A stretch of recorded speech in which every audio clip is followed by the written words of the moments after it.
ओम शांति। आज हम एक कहानी सुनेंगे।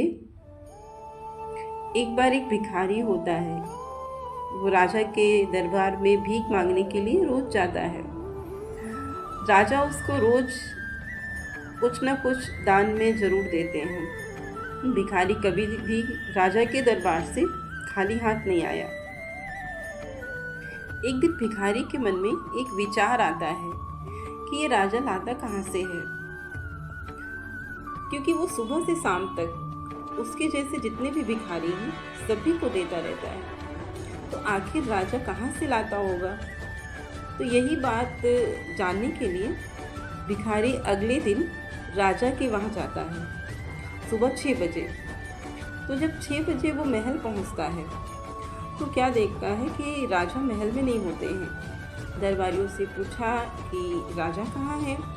तो दरबारियों ने कहा अभी नहीं, राजा अभी नहीं मिलेंगे, बाद में आना। तो भिखारी ने कहा कि मुझे बस देखना है, उनको मिलना नहीं है। रिक्वेस्ट करने लगा मिलने की। तो उसको कहा दरबारियों ने कोई बात नहीं, जाओ मंदिर में, वो मिलेंगे, लेकिन उनसे मिलना नहीं, पीछे से ही देख के लौट आना।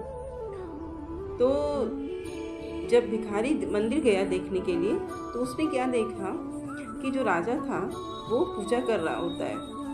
और पूजा किसकी कर रहा था? हनुमान जी की। हनुमान जी के सामने हाथ जोड़ करके खड़ा हुआ है और कह रहा है, हे बजरंगबली, मेरा भंडारा सदा भरपूर रखना ताकि मैं सभी को देता रहूं। क्योंकि उसके पास बहुत सारे भिखारी आते थे और हर एक भिखारी को वो बिना कुछ दिए वापस नहीं जाने देता था।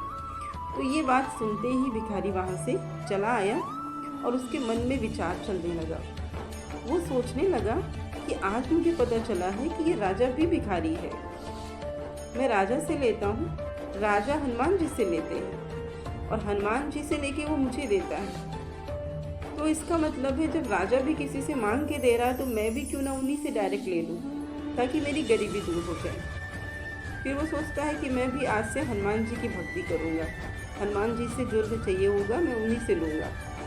तो फिर उसका मन और सोचता है, धीरे धीरे उसका मन ने उसको एक और प्रश्न पूछा कि अगर हनुमान जी के ऊपर भी कोई है, अगर उस सत्ता, क्योंकि हनुमान जी के तमाम भक्तों में से एक भक्त राजा और राजा के तमाम भिखारियों में से एक मैं ना, तो क्यों ना मैं सीधे हनुमान जी के इष्ट जो हैं, जिनको हनुमान जी को जिनसे मिल रहा है, क्यों ना मैं उनसे ले लूँ।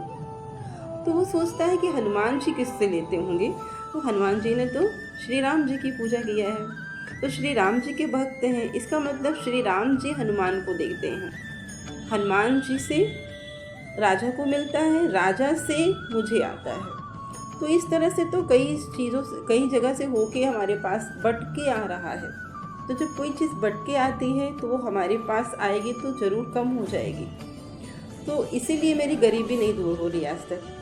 तो अब मैं ऐसा करूँगा कि मेरी गरीबी दूर हो जाए, मैं भी डायरेक्ट लूँगा। फिर उसके मन में थोड़ा और लोभ आता है और वो सोचता है क्या इसके भी ऊपर कोई शक्ति है, मतलब श्री राम जी के भी ऊपर कोई है।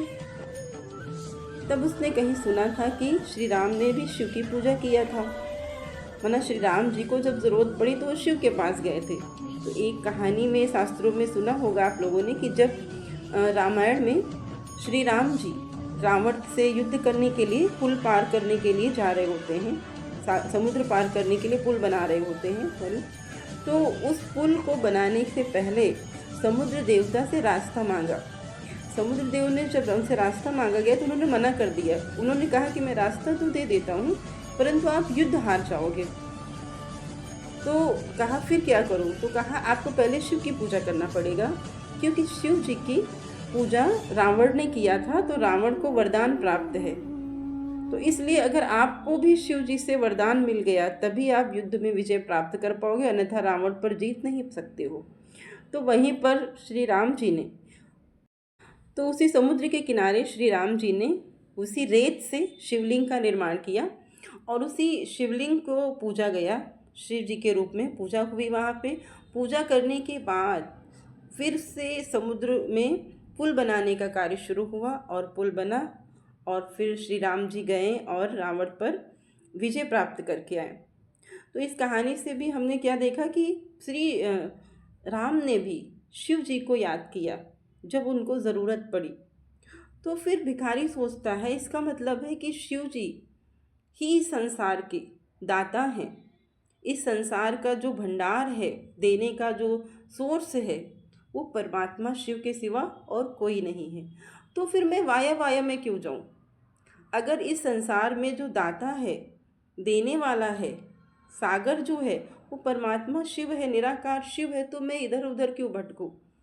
तो आज से मैं भी परमात्मा शिव को निरंतर याद करके अपने जीवन को सुखी समृद्ध बनाऊंगा, ताकि मेरे जीवन की गरीबी दूर हो जाए और आज से मैं भीख नहीं मांगूंगा। तो ये कहानी है, लेकिन इस कहानी से हमको भी ये सीखने को मिलता है कि कहीं हम भी उस भिखारी की तरह वाया वाया में तो नहीं जा रहे हैं। माना इधर उधर इसके उसके पास न जाने के बजाय, इधर उधर भटकने के बजाय, क्या हमारा भी बुद्धि का योग उस। आशा है आपको ये कहानी समझ में आई होगी, पसंद आई होगी। अगर आपको ये कहानी पसंद आई है तो लाइक करें, सब्सक्राइब करें चैनल को। ओम शांति।